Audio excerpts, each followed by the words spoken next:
Hello everyone, welcome to my channel once again, and my name is Nightmare, and I greet you all. Hope you all are doing well. Tonight I'm going to bring you the Tokyo Manufacturers Race. I am running the 4C. There's also another one in the race with me, so I was kind of happy about that. I figured, you know, it can't hurt to have another one in. Normally I'm the only 4C running. Before the race I told CJ7, who's right in front of me, that I'd do my best to keep up with him. I wasn't really expecting much from the 4C, honestly, because, you know, power track, I really wasn't expecting a whole lot. But the fuel use was up quite a bit.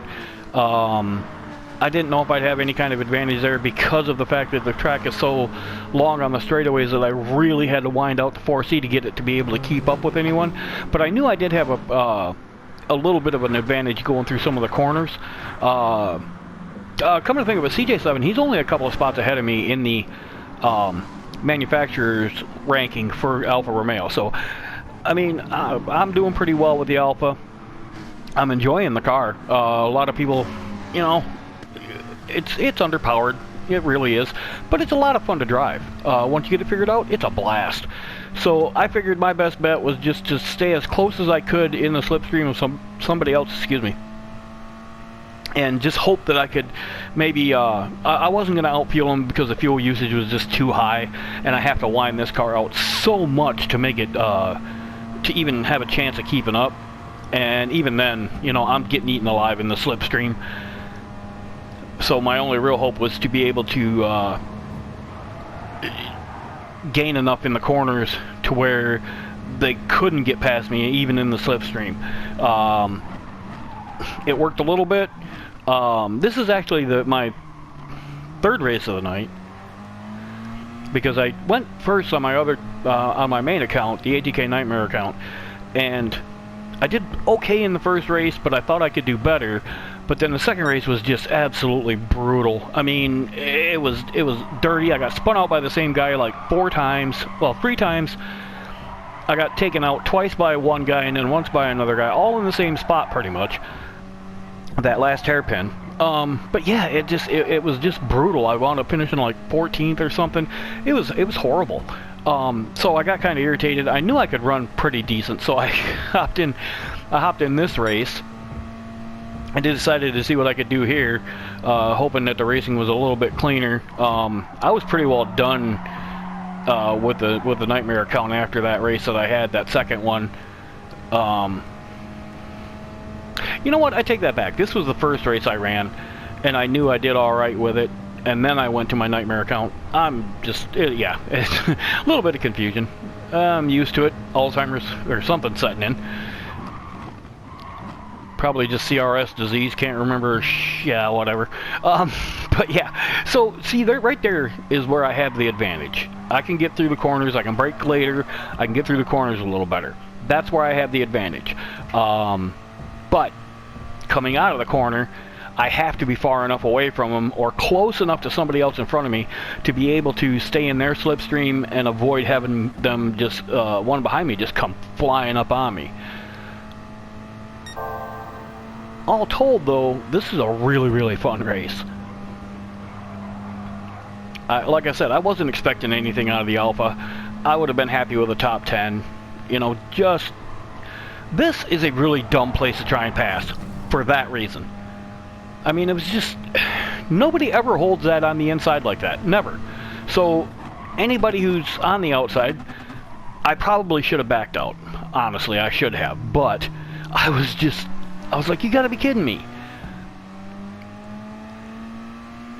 But here's where the Alpha really struggles, is going up this hill. You can see the guys just pulling away from me there. There was nothing I could do. It didn't matter how good I came off that hairpin, but right here is where I make up for all of it. So yeah, it was just one of those things. I had to take what I could get, and just use what I had available to me to my advantage. The better turning, you know, the shorter wheelbase, better turning, better handling. I had to use that to my advantage whenever possible. I also knew that a lot of these guys were going to have to fuel save to even get to the halfway point, because the fuel rate was set really high. I think it was like 7 times in this race. It was just something really ridiculous that you hardly ever see in an FIA race. Couldn't quite figure out what Gran Turismo was thinking, but yeah, I mean, I could get, even in the Alpha, with as light as that car is and as good as it is on fuel, I could only get 7 laps, and that was if I had slipstream the entire time. So yeah, and fuel saving in this car is just not an option. You do not have the horsepower, the top end, the torque. You don't have any of that to say fuel save. It's just, it is a dog. If you can get in the draft and stay in the draft, you're good. But if you don't, you cannot. You don't have anything to do really to catch up, except for that advantage of going through the turns. That's the only place. So me and Spartan have a good little back and forth here. I enjoyed this. I enjoyed this. He just turned down on me there, and I'm gonna give him the benefit of the doubt. Assume he didn't see me. Kind of think he did, but I'll just give him the benefit of the doubt on that one.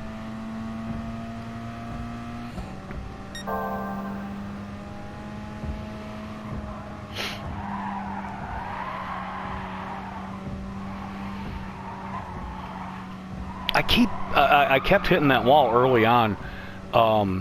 It was just I was out of rhythm a little bit. It took me a little bit to get settled in.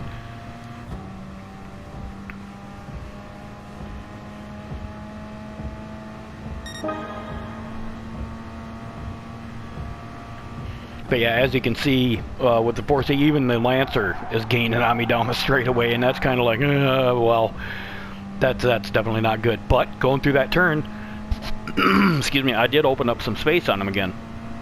So for me, it's definitely a give and take. That's the way it's always going to be with this car. But I think from this point on, I'm just going to stick with this car as my manufacturer.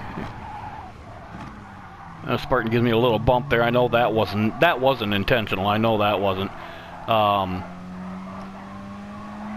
He was braking in a similar spot as to where I was, and so it was just one of those things. I may have hit the brakes just a little bit earlier than he figured, or he may have missed his braking point by just a little bit. Something like that. Nothing major. But as you can see, coming through that twisty section, I did gain on the TFS driver in front of me there.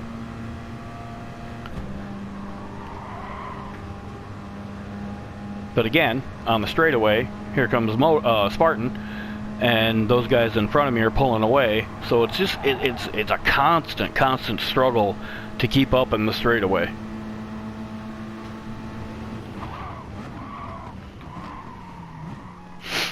But I'm again, here I come out of the corner.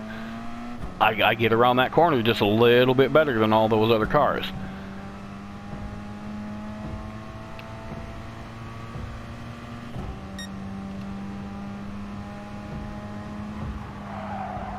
I also knew with the tire wear being what it is on the Alpha that it was going to be, at the end of the race, I would have slightly better tires. It wasn't going to be anything really drastic. But it was going to be an advantage. As slight as it may be, I'm going to take every advantage I can possibly get in this car. It's just, I have to.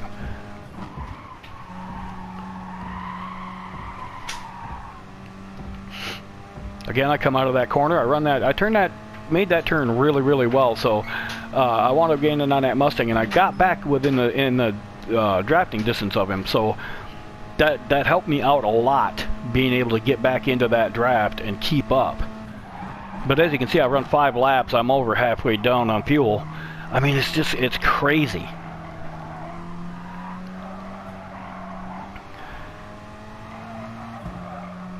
I couldn't believe how much fuel I wound up having to use. It's just because I have to run the gears so long.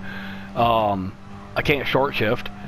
Even in the draft, I can't short shift or they're just going to walk away. So it's just one of those things.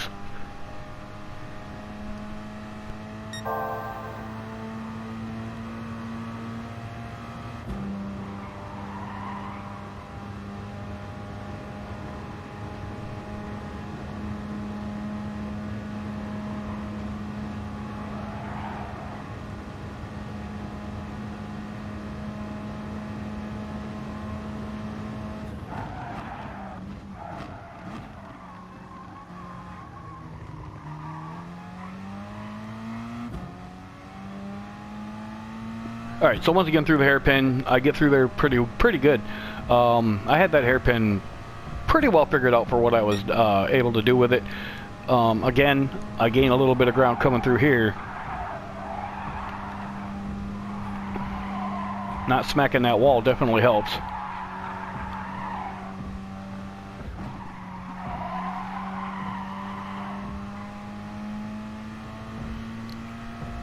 So now I get a really good run on the Mustang here. So I probably might have been better to stick in the draft, but I knew it would just kind of hold. I knew he would kind of hold me up because of the way I can get through the turns. As you can see behind me there, I got a big gain out of the turn. So I thought about just staying behind, saving a little bit of fuel, but I chose against it because I knew that my pace through the corners, he'd wind up holding me up just a little bit. So it was a case of I had to take the good with the bad. I don't know. It was a tough decision to make whether to just stick behind him or not. But it was one of those decisions that I had to make in a hurry.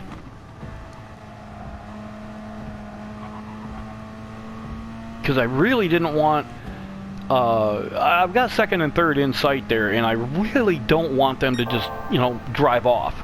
And as you can see, I've gained a lot on the Mustang behind me. So I was kind of figuring that if I didn't get around him, he was going to hold me up.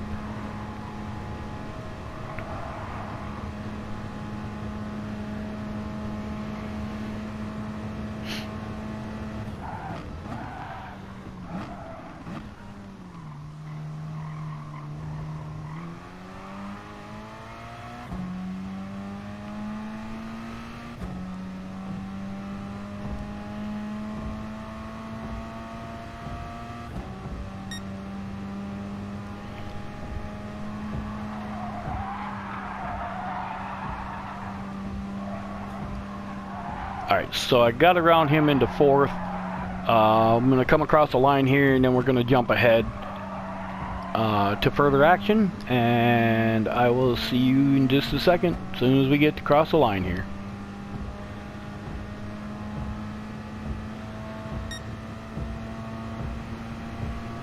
Alright, so we're going to pick this back up. I've jumped way ahead in the race. Nothing really much happened. I went into the pits, came out 11th, and then everybody else pitted, so I went right back to 4th place here.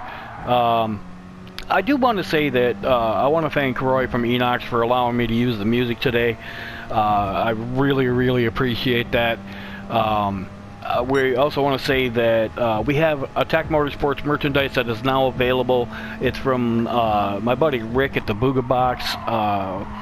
The website is boogamail.com, and the Facebook page is the Booga Box. I will have links to both in the description.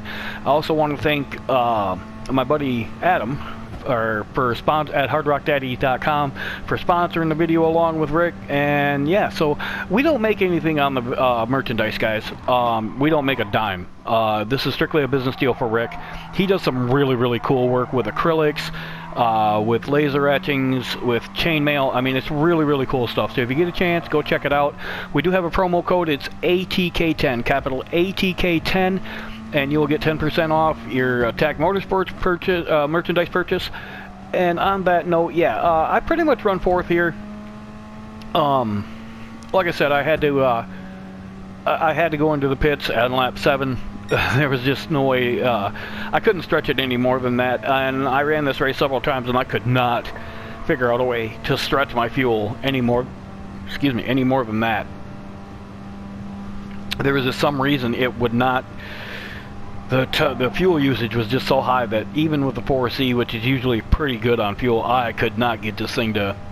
like I said, mostly it's a case of having to wind the gears out so far just to... for so long, just to be able to halfway keep up. But I got a pretty good gap on the guy behind me. Lots of gap on the guys with the guys in front of me. I'm not catching 3rd place unless something really drastic happens. But this wound up being my highest points total ever. I think I got like something like 150 points for this. So I was exceptionally pleased. We'll take you around the last lap here. But yeah, I was stunned that this car ran this well on this track. The next race we got coming up is Spa, and I know that is not going to be the race for this car. I've tried to run it. I have to push it so hard that I have to be millimeter precise to make it go fast, and I'm not quite at that level yet. I am working on it, but I'm just not there yet. I think I'm just going to skip the next FIA race as far as the manufacturers, because it's just not going to work well for me as much as I would like to. Honestly, I didn't think it was going to work for me in this race either, but it wound up being better than I thought. But Spa is just not going to be... Spa's not going to work for me. It's just not. But I'm okay with that. Like I said, I got, CJ7, he's just a little bit ahead of me in the manufacturer standings. My other account, I've got 2 accounts in the top 10. I've got my ATK Nightmare account and this Quick Saying Jesus account. Both of these accounts are in the top 10 for Alfa Romeo. I'm really, really pleased with that. If I can keep one of them there, I'll be pleased. If I can manage to use the final race at Sardinia Road Track A in the Group 3, if I can use that race to get a decent finish and keep both accounts in the top 10, I'll be really pleased on that. That will be my highest manufacturer finish ever.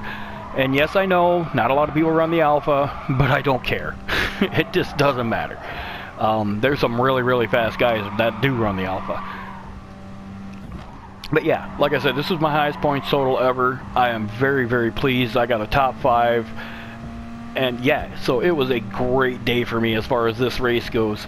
So yeah, until next time, everybody, I appreciate you watching. Thank you so much. Don't forget to check out the Booga Box and check out some Attack Motorsports merchandise. We got some really cool stuff. Alright, everybody, until next time, this is Nightmare. Peace.